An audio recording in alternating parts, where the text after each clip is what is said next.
Hey guys, welcome back to my channel. Today I have a very exciting video, especially for the people that are currently in college or that are going to go to college.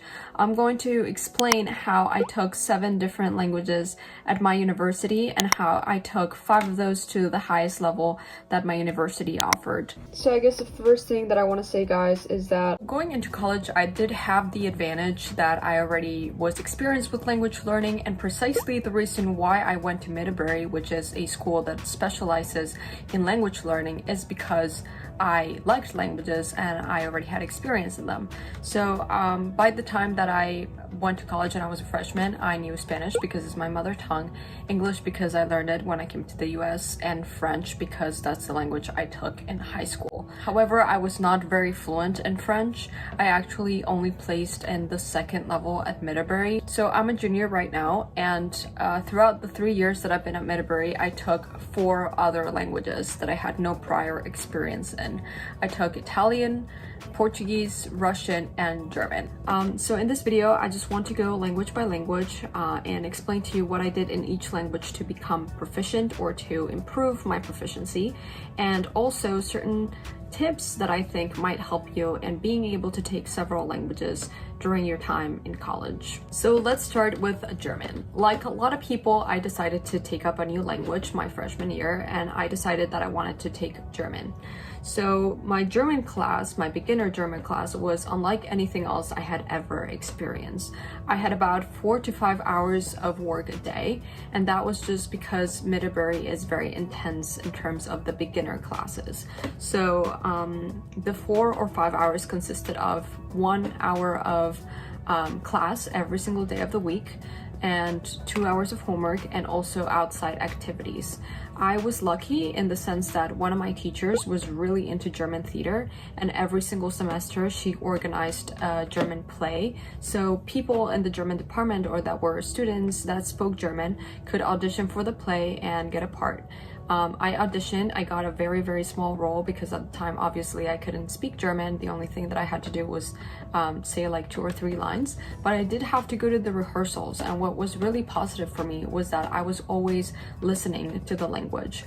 And something else was that I also was required to go to this thing called the language tables. If you don't know what the language tables are, I really recommend that you watch this video because I show you what the language tables are, like I literally film it. But basically it's just this part in one of the dining halls at my school where there are different tables, and each table is assigned to a different language. So people can go there and eat lunch with other people that are speaking the language that they want to speak. So for example, I could go to the language tables and sit at the German table and only speak German with people that were either native in German or that were learning German. So that was obviously very positive for me because it gave me a ton of speaking practice. So the program in terms of like the beginner class was super intense, and it definitely consumed a lot of my life, but I am so glad I did it because it really bumped me from beginner to low intermediate by the time I was a sophomore. I know that Middlebury has a very different language program from what a lot of schools have. I know that a lot of schools, for example, don't have the language tables, and the reason why I'm sharing this with you is not to tell you that you have to go to Middlebury or that that Middlebury just has a better program and that's it, but to tell you that it's important for students to take initiative and start asking for better language programs. I've been to 4 schools here in the US. I went to a public middle school, then a public high school, and then I switched to a private high school. And out of those 3 schools, none of them took language learning seriously. It was kind of like the department that lagged behind.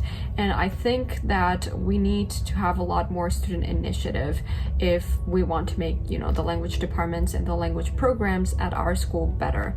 I wish I could go back to my high school and ask the language head if she would be willing to arrange something with professors so that we could have at least 1 day of language tables. Or I wish I could go back to my high school and ask my French teacher if she would be willing to host like a French movie club, something like that. So In terms of Middlebury, the language tables, for example, is run exclusively by the students. They're the ones that organize the tables, they're the ones that serve you the food, they are the ones that make sure that everything in terms of the website, because you have to log in through a website and register through a website, it runs smoothly.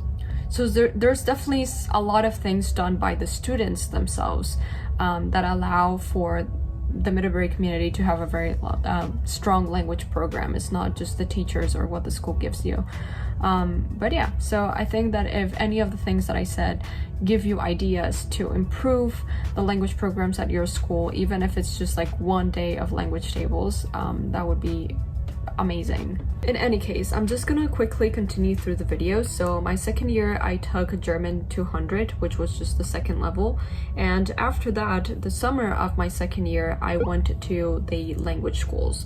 The language schools is open to anyone that applies. It obviously costs a lot of money, but you can also apply for financial aid if your financial situation requires it.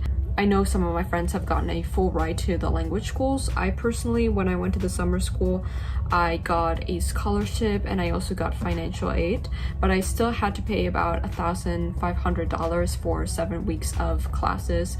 And I think it was worth it, but obviously I didn't want to pay that. I think it's very, very expensive. So the good thing is that there are a lot of scholarships and funding opportunities if you want to go to the summer school. And the summer school is basically, they teach you 1 year of German in 7 weeks.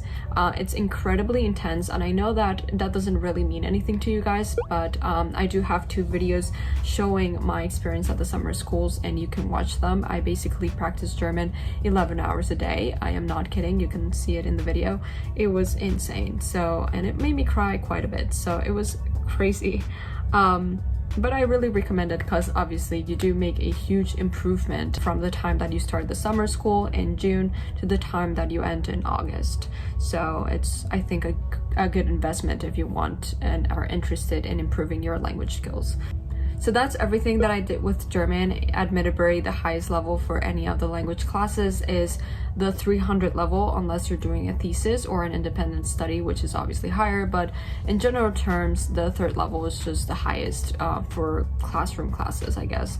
And I reached that level after I went to the summer school, or during the summer school, I was enrolled in 300 level classes. And now I am going to talk about French. So I said that for French, I only placed in the 2nd level when I took the placement test. That was obviously very disappointing because I had learned French for almost, I would say, 7 years, I think. So it was super disappointing to just be able to skip the beginner level class after 7 years of practice. But anyway, I took the 205 class my freshman year, which was just refreshing the grammar. And after that, I took a writing class, so we learned to write essays in French. Writing essays in French is a little bit different, so we had to learn kind of like that format, and that was interesting, but also, you know, like, we started writing a little bit more.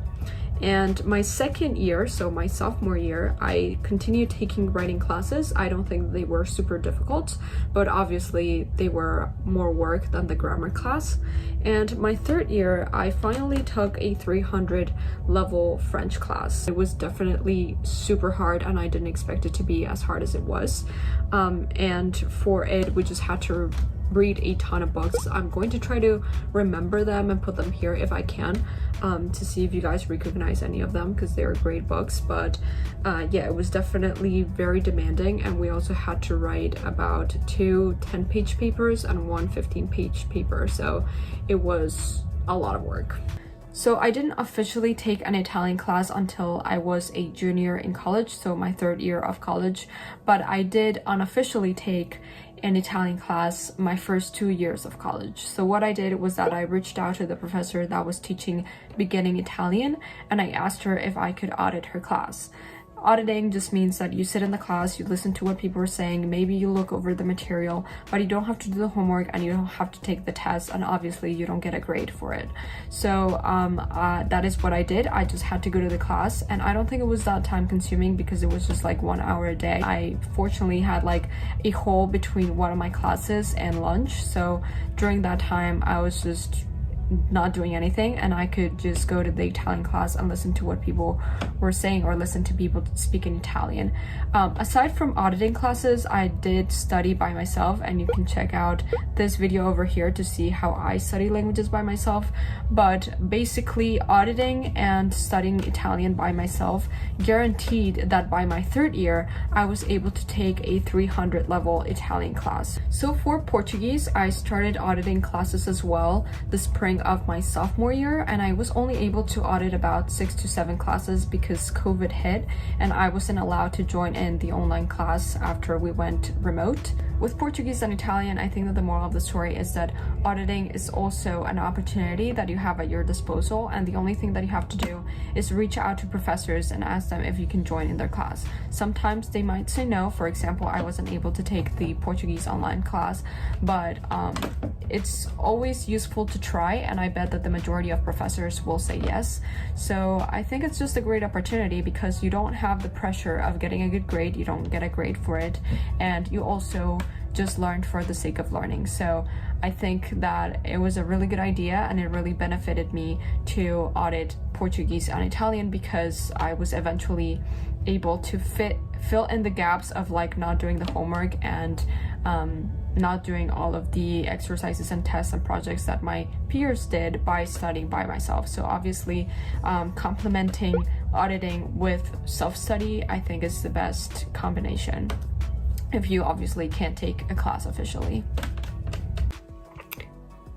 So I am just missing 3 languages, English, Russian, and Spanish. Obviously, English is pretty self-explanatory. I live in the US, everything is in English, and I took a bunch of classes that were in English.